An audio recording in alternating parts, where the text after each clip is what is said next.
నాగర్ కర్నూలు జిల్లా బిజినపల్లి మండలం ఖానాపూర్ గ్రామ పరిధిలోని పిడుగు పడడంతో పాపకంటి రమేష్ అక్కడికక్కడే మృతి చెందాడు.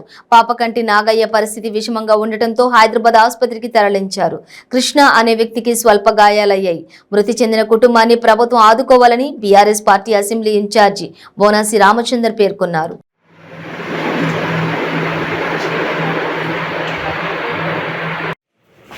ఈరోజు నాగర్ కర్నూలు జిల్లా బిజినపల్లి మండలం ఖానాపూర్ గ్రామంలో అకాల వర్షం వల్ల పిడుగుబడి రమేష్ అనేటువంటి వ్యక్తి అక్కడనే చనిపోయినాడు.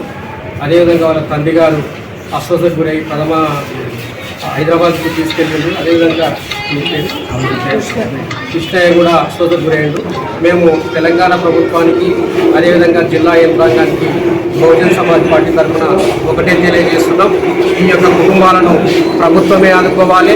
ప్రభుత్వము 10 లక్షల రూపాయలు చనిపోయిన కుటుంబానికి 10 లక్షల రూపాయలు నష్టపరిహారం ఇవ్వాలి. అదేవిధంగా గాయపడినటువంటి కుటుంబాలకు 5 లక్షల రూపాయలు మరి అదేవిధంగా మెరుగైనటువంటి చికిత్స అందించాలని బహుజన్ సమాజ్ పార్టీ తరఫున మేము ప్రభుత్వానికి తెలియజేస్తున్నాం.